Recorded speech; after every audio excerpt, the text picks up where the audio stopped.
السلام عليكم ورحمة الله وبركاته. الحمد لله الذي أهدى وأجدى والصلاة والسلام على من أرشد واتقى أما بعد. السنة ছাত্র সংসদ কর্তৃক আয়োজিত বার্ষিক বক্তৃতা প্রতিযোগিতার সম্মানিত সভাপতি, বিজ্ঞ বিচারক মণ্ডলী, বিদগ্ধ উপস্থাপক ও উপস্থিত সুধীবৃন্দ, আমি ইসলাম ও রাজনীতি সম্পর্কে সময়ের সংক্ষিপ্ত পরিসরে কিছু আলোচনা করার চেষ্টা করব ইনশাআল্লাহ ওয়া মা তাওফীকি ইল্লা বিল্লাহ। মুহতারাম হাজিরিন, ইসলাম একটি পূর্ণাঙ্গ জীবন ব্যবস্থার নাম। আল্লাহ পাক রব্বুল আলামিন বলেন, আল ইয়াউমা আকমালতু লাকুম দীনাকুম, আজ আমি তোমাদের জন্য তোমাদের জীবন ব্যবস্থা তথা দ্বীনকে পরিপূর্ণ করে দিলাম।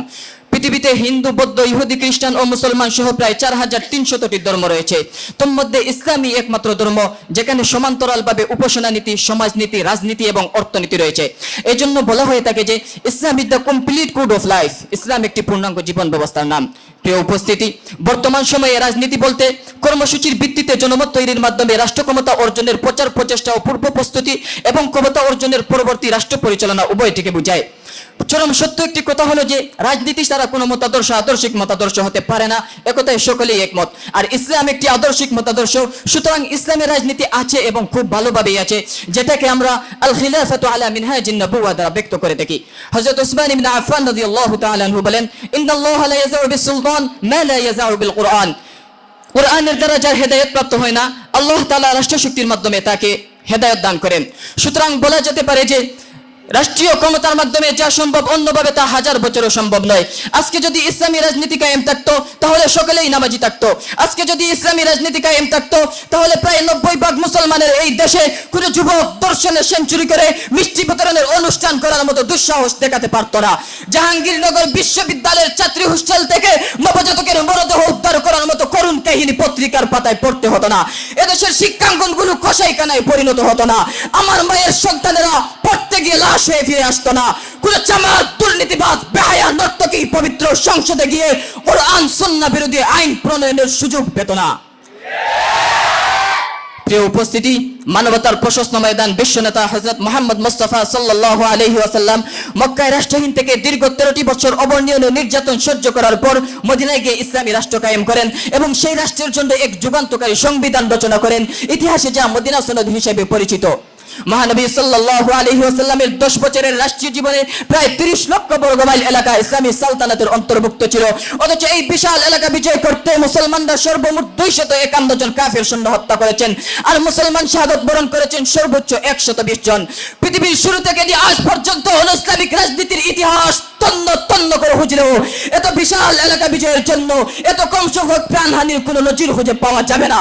এই অনন্য দৃষ্টান্ত এটাই প্রমাণ করে যে ইসলামী রাজনীতির ইতিহাসে মুসলমানরা কখনো তার অপব্যবহার করেনি। কারণ ইসলামের রাজনীতি হচ্ছে মানবতা রক্ষার জন্য। ইসলামের রাজনীতি হচ্ছে জুলুম, শোষণ আর দুর্নীতিমুক্ত দেশ ও জাতি গঠন করার জন্য। ইসলামের রাজনীতি হচ্ছে ইনিল হুকমু ইল্লা লিল্লাহ, আল্লাহর জমিনে আল্লাহর আইনকে বাস্তবায়ন করার জন্য। কাজেই যারা বলবে ইসলামের রাজনীতি বলতে কিছু নেই অথবা রাজনীতি থাকলেও বর্তমান সময়ের জন্য তা প্রযোজ্য নয়, ফাতহুল কারীম ফি সিয়াসাতিন নবিয়্যিল আমিন কিতাবের ভাষ্য অনুযায়ী ওরা হচ্ছে নাস্তিক, ওরা হচ্ছে জিন্দিক, ওরা ইসলাম এবং মুসলমানের দুশমন, আহলে সুন্নাত ওয়াল জামাতের দুশমন। সংগ্রামী উপস্থিতি, আজকের পৃথিবীতে প্রায় এক দীর্ঘ শতাব্দীর বেশি সময় থেকে গণতন্ত্র প্রতিষ্ঠিত। গণতন্ত্রের আদর্শের রাজনীতি জাতিকে কি দিয়েছে? আজকে আমেরিকায় প্রতি 1 মিনিটে 1.5 জন নারী ধর্ষিত হয়। আজকে পুরো ইউরোপে প্রতি 1 মিনিটে 30 জন নারী ধর্ষণের শিকার হয়। গণতন্ত্র নারীকে রাজনীতি করার ক্ষমতা দিয়েছে। নারীরা প্রেসিডেন্ট হচ্ছে, মন্ত্রী, প্রধানমন্ত্রী, উপমন্ত্রী হচ্ছে, স্পিকার হচ্ছে, কিন্তু নারী নির্যাতন বন্ধ করতে পারছে না পশ্চিমাদের বস্তা পচা গণতন্ত্র। অথচ মদিনা রাষ্ট্রের ইতিহাসের দিকে তাকিয়ে দেখুন, সুদূর সিরিয়া থেকে স্বর্ণালঙ্কার পরিহিতা একজন নারী একাকী হেঁটে হেঁটে মক্কায় পৌঁছে যেত, তার উপর কোনো মানুষের আক্রমণের ভয় ছিল না। আজকের বাংলাদেশের দিকে তাকিয়ে দেখুন, 8ম শ্রেণী পর্যন্ত শিক্ষা সমাপন করার আগেই প্রায় 50% বেশিও স্কুল পড়ুয়া আমার বোনেরা তাদের সতীত্ব হারিয়ে ফেলে। কাজেই স্মার্ট বাংলাদেশ করেন আর ডিজিটাল বাংলাদেশ করেন। নারী নির্যাতন বন্ধ করতে হলে গণতন্ত্রের কবর রচনা করে ইসলামী শাসন ব্যবস্থা কায়েম করা ছাড়া বিকল্প কোনো রাস্তা নেই। সংগ্রামী উপস্থিতি, মদিনা রাষ্ট্রের রাষ্ট্রনায়ক ছিলেন আল্লাহর নবী সাহাবী হযরত ওমর ইবনুল খাত্তাব রাদিয়াল্লাহু তাআলা আনহু তিনি ক্ষমতার মসনদে আরোহণ করে ঘোষণা দিলেন, ওয়াল্লাহি ইন মাতা কালবুন ফি দাহরিল ফুরাত লাখিফতু আন ইয়াসআলানি আল্লাহু তাআলা, আল্লাহর শপথ, ক্ষুধার তাড়নায় ফুরাতের তীরে যদি একটি কুকুর মারা যায়, আমি উমর আশঙ্কা করি এর কারণে আল্লাহ আমাকে পাকড়াও করবেন।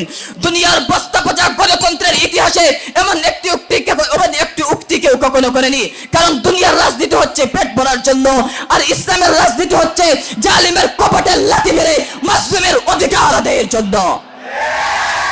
সংগ্রামী তাওহীদি বন্ধুগণ, আজকে পাশ্চাত্যের প্রেসক্রিপশন কুফরি মতবাদ গণতন্ত্রের অনুসরণ করে মুসলিম উম্মাহ বলতে বসেছে তাদের পূর্বসূরীদের খেলাফতের সুনালি ইতিহাস ঐতিহ্যকে হারাতে বসেছে নিজেদের স্বাধীনতার সার্বভৌমত্ব থেকে। কাজেই আগামী দিনের জাতির কর্ণধার হে সুন্দর সৈনিকেরা, এখনই নিরাপত্তা গ্রহণ করার সময়, আর নয় গণতন্ত্রের বিষাক্ত অভিশাপ। এখন সময় হচ্ছে ইসলামী খেলাফত। তাই দীপ্ত কণ্ঠে আওয়াজ তুলুন, তন্ত্রমন্ত্রের দিন শেষ, খেলাফতের বাংলাদেশ, আর নয় আব্রাহাম লিঙ্কনের বস্তা পচা গণতন্ত্র। এখন সময় হচ্ছে ইসলামী শাসনতন্ত্র।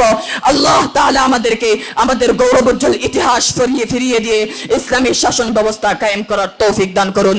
আমিন। ওয়া আখিরু দাওয়ানা আনিল হামদুলিল্লাহি রাব্বিল আলামিন। আসসালামু আলাইকুম।